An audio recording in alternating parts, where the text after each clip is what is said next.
Like, share, subscribe, and click on the bell icon to never miss an update from Epic.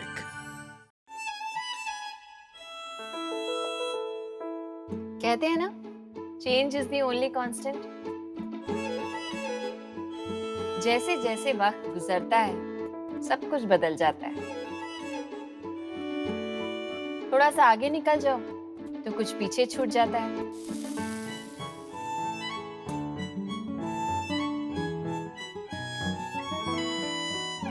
लेकिन एक कड़ी है जो हमें जोड़े रखती है, जो हमें याद दिलाती है that we are all connected to the same land.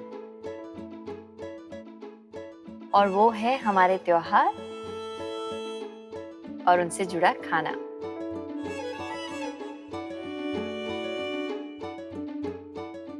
और यही है त्योहार की थाली।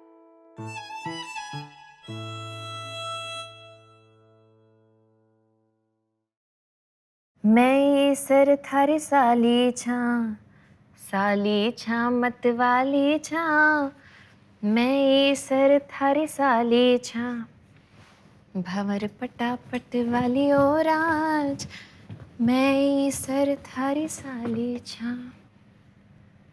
ईसर जी तो पगड़ी बांधे, गौराबाई काजल सवारे और आज मैं सर थारी साली छा।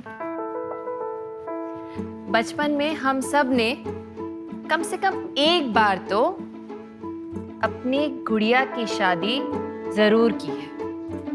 मैंने भी की है और बहुत मन से की थी। लेकिन इस वक्त मैं गुड़िया की शादी नहीं कर रही हूँ। मैं तो मना रही हूँ राजस्थान का एक बहुत ही खास त्योहार, गणगौर। गण यानी शिवजी और गौर यानी पार्वती। और गण और गौर की पूजा को ही कहते हैं गणगौर। शिवजी को ईसर भी कहा जाता है और शिवजी और गौरी की पूजा बिल्कुल वैसे ही होती है जैसे बचपन में हम गुड्डे गुड़ियों की शादी करते थे वैसे। ओके, अब ये चुन्नी एक्चुअली ये थोड़े सूख जाए तब लगाऊंगी। तब तक मैं पकवान बना लेती हूँ कुछ।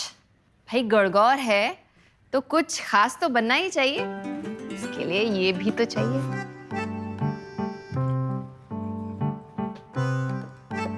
तो आज मैं बना रही हूँ गुने, जिसके बिना गणगौर की पूजा अधूरी होती है। और उसके लिए मुझे चाहिए आटा, गुड़ और बस।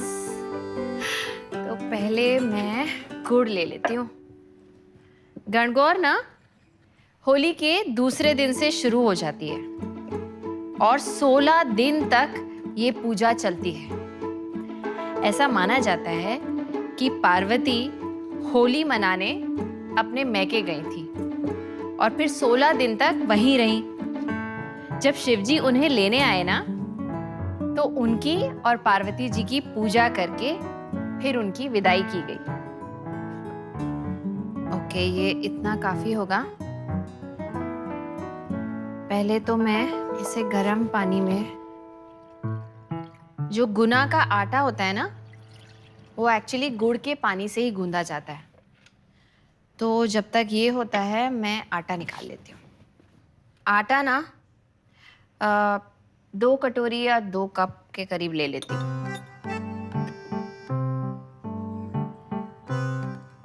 ओके, ये पानी भी हो गया है। इसे एक्चुअली ज़्यादा गर्म करने की ज़रूरत नहीं होती। बस इतना गर्म हो जाए कि गुड़ अच्छे से उसमें मिक्स हो जाए। ओके, अभी गुड़ जो है ये अच्छी तरह से मिल गया है पानी में। अब आटा गूंद लेते हैं गुना बनाने के लिए। इस आटे में मोइन जाएगा काफी अच्छा।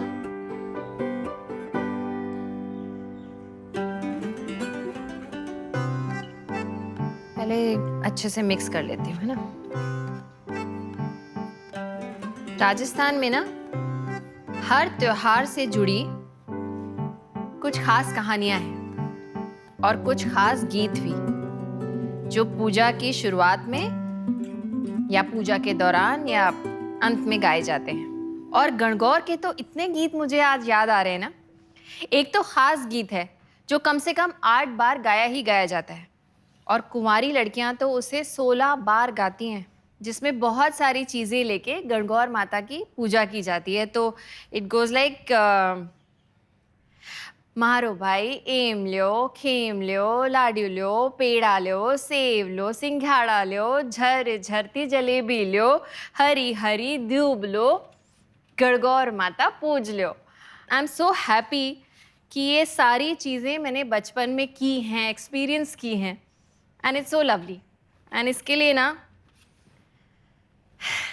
मम्मी को दिल से थैंक यू, क्योंकि उन्होंने इतने अच्छे से ये सारी पूजाएं घर में की हैं कि हमेशा के लिए छप गई हैं दिमाग में। और ये मेरा आटा भी ऑलमोस्ट हो गया है। ये टाइट ही गूंथता है। आटा तो हो गया, अब मैं पहले तेल गरम करने के लिए रख देती हूँ।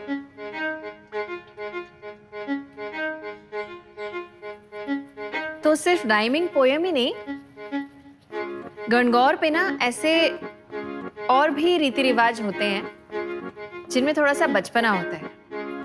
एक्चुअली राजस्थान में ही अलग अलग जगह पे ये पूजा अलग अलग तरह से की जाती है, लेकिन हर पूजा का अपना एक अलग मजा होता है। आई थिंक ये हो गया। अब इसे काट लेते हैं। पहले मैं इसकी एजेस थोड़ी सी निकाल देती हूँ। गणगौर की पूजा में ना शाम को गौर माता को पानी पिलाकर एक और रिचुअल होता है। इसको दोबारा यूज कर लेंगे। उसमें सुहागिने अपने गुना एक्सचेंज कर लेती हैं एक दूसरे से। मैंने मम्मी और चाची को हमेशा ये करते हुए देखा है। और अब इसको ऐसे उंगली पे रोल करके हल्के से दबा के बस चिपका देंगे। मम्मी अपने 16 गुना एक कलश पे रख के ऐसे कटोरी में चाची को दे देती थी, और चाची बदले में अपने गुना एक कलश पे रख के मम्मी को दे देती थी।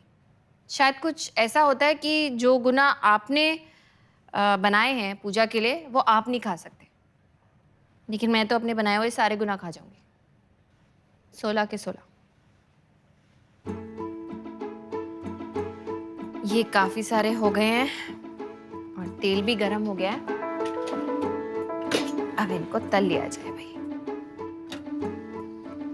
इसको ना काफी हल्की आंच पे सेकना होता है ताकि अंदर तक अच्छे से सिक जाए। एक बात मैंने कभी माँ से पूछी नहीं, ये गणगौर और 16 का क्या कनेक्शन है? मतलब जो गीत गाते हैं वो भी 16 बार गाते हैं। जो पूजा भी होती है ना, जो धूप से उनको नहलाया जाता है या पानी पिलाया जाता है, वो भी 16 बार किया जाता है। जो गौर माता का श्रृंगार होता है, या जो औरतें जब पूजा करती हैं वो खुद अपना श्रृंगार करती हैं, तो उसमें भी 16 श्रृंगार किया जाता है। मैं पूछती हूँ जरा, क्या मतलब है इसका?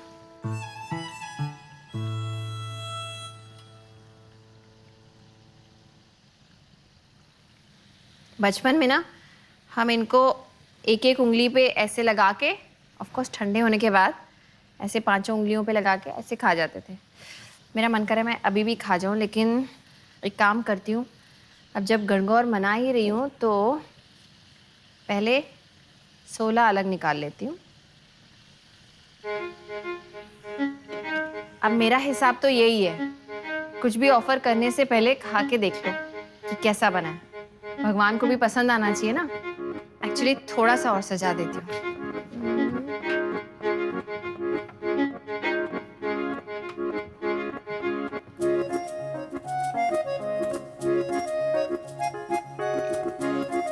थोड़ा ठीक लग रहा है ना?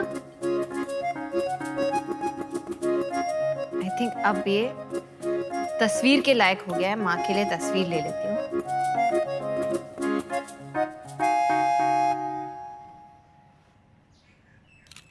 ये तो मैं ईसर पार्वती को खिला दूंगी, लेकिन पहले खुद चख के तो देख लूं कि बना कैसे है।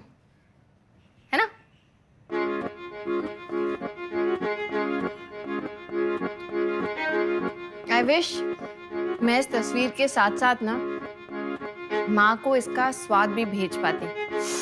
खुश हो जाती हैं आज वो ये खा के। मम्मा का मैसेज है, कह रही है गनगौर मना रही है तो पूरी तरह से मना, घेवर बना के दिखा तो जानू। चैलेंज। कोई बात नहीं मम्मा, अब मैं आपको ना घेवर भी बना के दिखाती हूँ। मेरी माँ को लगता है कि मैं ये सब काम कर नहीं सकती, या शायद उन्हें लगता है कि मैं कर सकती हूँ, इसीलिए आइडिया दे रही है। उन्हें पता नहीं है घेवर की तैयारी मैं ऑलरेडी कर चुकी हूँ। ओके, ये आपके लिए। ओके, मुझे तो खाने में बहुत टेस्टी लगे, आप बताना कैसे। और अब मैं ये चुन्नी भी कर देती हूँ, अच्छे से सूख गए। ये पार्वती जी की साड़ी,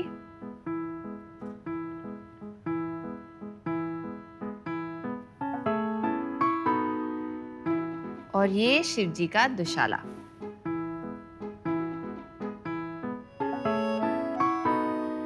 अब मैं जा रही हूँ घेवर तैयार करने, आप लोग गुना एंजॉय करो। घेवर की तैयारी ना मैंने 2 दिन पहले ही शुरू कर दी थी। यहाँ घर के पास ना एक हलवाई है, उससे जाके मैं ये घेवर का मोड़ ले आई। अब मैं बताती हूँ मम्मी को कि मैं घेवर भी बना सकती हूँ।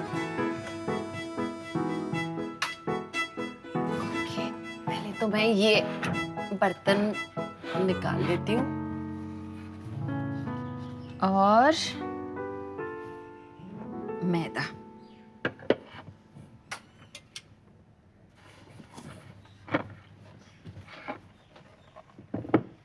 ये मैदा मुझे थोड़ी देर में लगेगा, लेकिन उससे पहले मुझे चाहिए बर्फ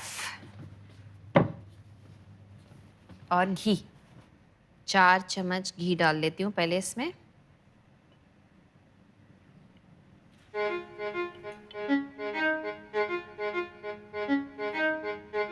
अब इसमें डालूंगी बर्फ।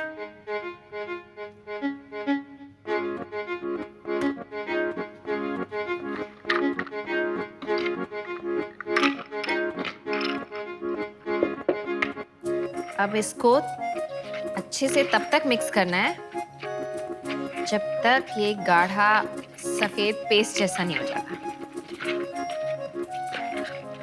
ओके, अब ये हो गया है। ये बर्फ मैं निकाल लेती हूँ। उप्स। अब इसमें 1.5 कटोरी मैदा, तो मैं इसके 6 चमचे ले लेती हूँ। मुझे मैदा पहले ही कटोरे में निकाल के रखना चाहिए था, फिर वही मम्मी कहेंगी कि तैयारी पूरी करके रखा करो। anyway, 4, 5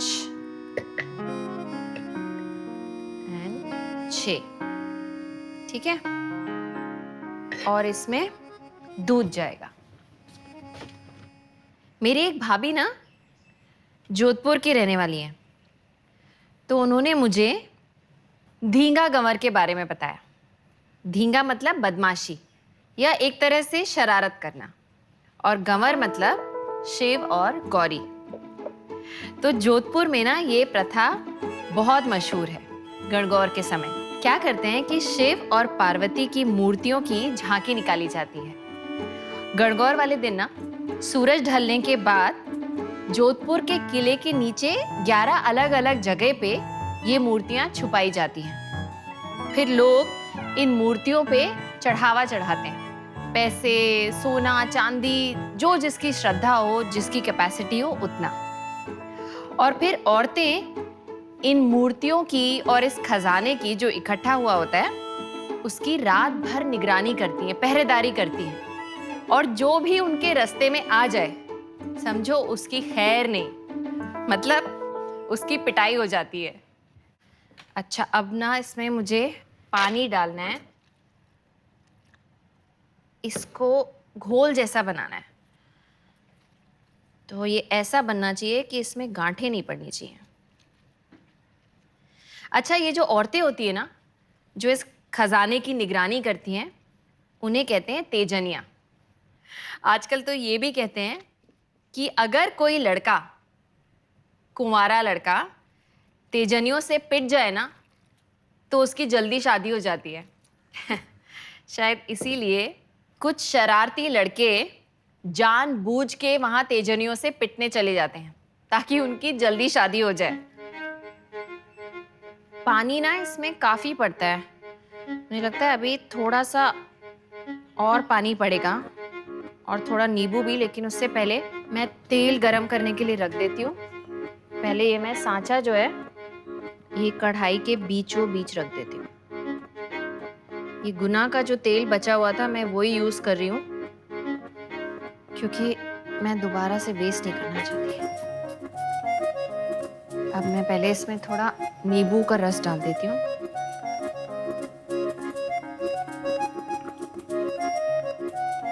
और अब मैं इसको थोड़ा अच्छे से विस्क करती हूँ। ये ना एकदम स्मूथ होना चाहिए, लम्प्स बिल्कुल नहीं होने चाहिए। अच्छा, अब ये तेल गरम हो गया है। अब हम घेवर बनाते हैं। ये ना ऐसे चमचे में लेके सांचे के बिल्कुल बीचों बीच डालना है, एक धार बनाते हुए।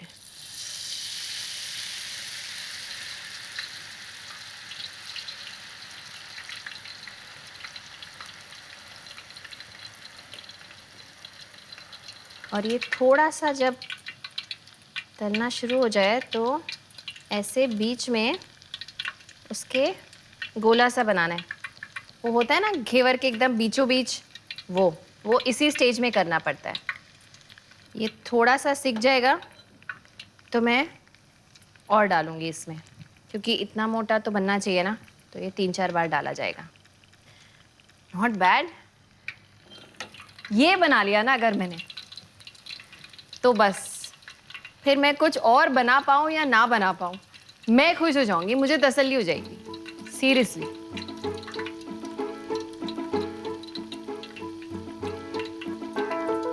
तो 2 बार हो चुका है और अब मैं ये तीसरी बार डाल रही हूँ। ओके,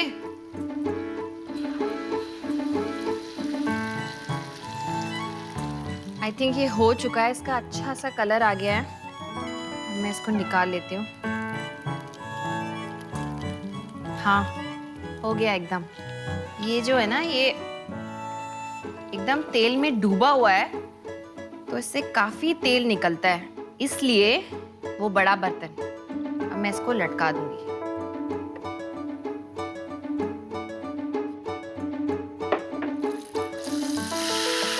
ओके, अब दूसरा।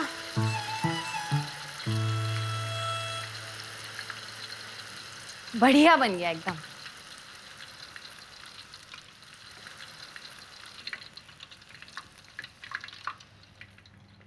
आई कांट बिलीव दिस कि मैंने 2 घेवर बना लिए। This is so amazing. Okay, बस अब और नहीं, 2 काफी है भाई। अब मैं चाशनी बना लेती हूँ। 1 तार वाली चाशनी बनानी है, तो उसके लिए आधा कप पानी और आधा कप चीनी। वैसे ये हमारी जो कहानियाँ होती हैं, ख़ास करके लोक कथाएं, ये कुछ कुछ तो इतनी मज़ेदार होती हैं कि भगवान को भी आम आदमी की ज़िंदगी से आसानी से जोड़ देती हैं। जैसे एक कहानी है, बहुत मज़ेदार है। उसमें ना शिव जी पार्वती जी को मैके छोड़ने जा रहे थे, तो उन्होंने नंदी को भी साथ ले लिया। अब वो थोड़ी देर बाद नंदी पे बैठ गए, तो जब लोगों ने देखा तो लोग कहने लगे कि अरे बड़ा अजीब आदमी है, खुद तो सवारी पे बैठ गया है और पत्नी उसकी पैदल चल रही है। तो शिव जी को बहुत बुरा लगा, तो उन्होंने पार्वती जी से कहा कि भाई आप बैठ जाओ, मैं चल लेता हूँ। उन्होंने सोचा लोग शांत हो जाएंगे, लेकिन अब लोग ये कहने लगे कि यार बड़ी अजीब औरत है, खुद तो सवारी पे चल रही है और पति पैदल चल रहा है। तो उन्होंने सोचा कि क्या किया जाए, तो शिव जी और पार्वती जी दोनों नंदी पे बैठ गए, तो भी लोगों को चैन नहीं मिला। अब लोग ये कहने लगे कि हाय हाय कैसे लोग हैं, बेचारे एक बैल पे 2-2 लोग सवार हैं। फाइनली दोनों उतर के नंदी के साथ पैदल चलने लगे।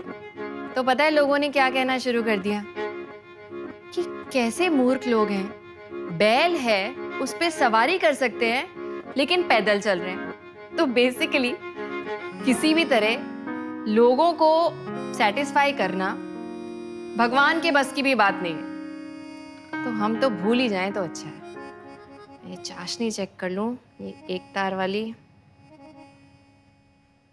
चलो चाशनी भी हो गई है। अब इसमें मैं फटाफट डाल देती हूँ इलायची पाउडर और केसर। ये जब तक सेटल होता है मैं बाकी की सजावट की चीजें निकाल लेती हूँ।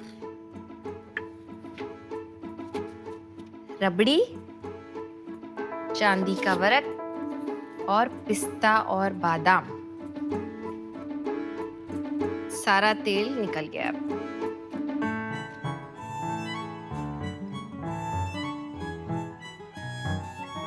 अच्छे से चाशनी जो है वो इसमें अब्जॉर्ब होनी चाहिए, तो चारों तरफ डाल देती हूँ।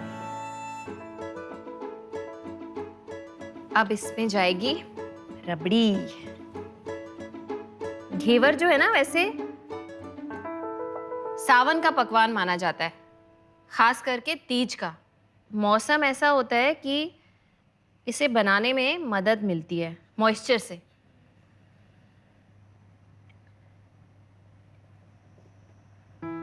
अब इस पे ये लगा देते हैं।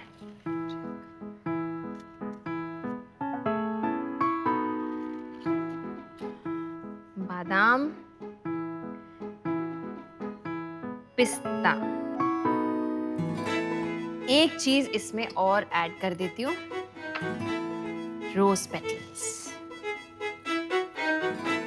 फटाफट माँ के लिए फोटो ले लेती हूँ। अरे माँ का मैसेज आया। ओह ओके, अच्छा।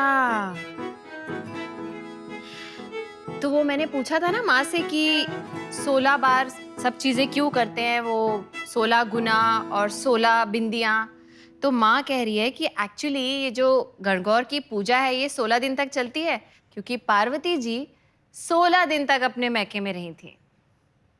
अब समझ में आई ये बात। ओके मम्मा, आपको लग रहा था ना कि मैं घेवर नहीं बना सकती। अब देखो, एक नहीं दो दो घेवर बनाए हैं मैंने। ओहो, इतनी खुशी हो रही है ना कि मैं ये बना पाई। अब मैं रोक नहीं पा रही, मैं ट्राई कर लेती हूँ।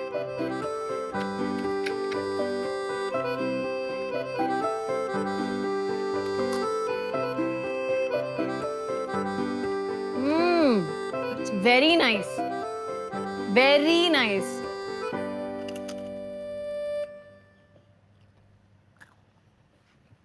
एक्चुअली तो मुझे 16 टुकड़े खाने चाहिए है ना, लेकिन बहुत हो जाएगा।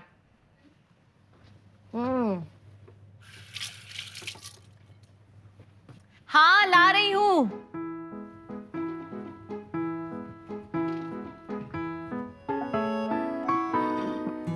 ये लीजिए। ओके, अब एक तस्वीर ऐसी भी भेज देती हूँ माँ को। हैप्पी गणगौर।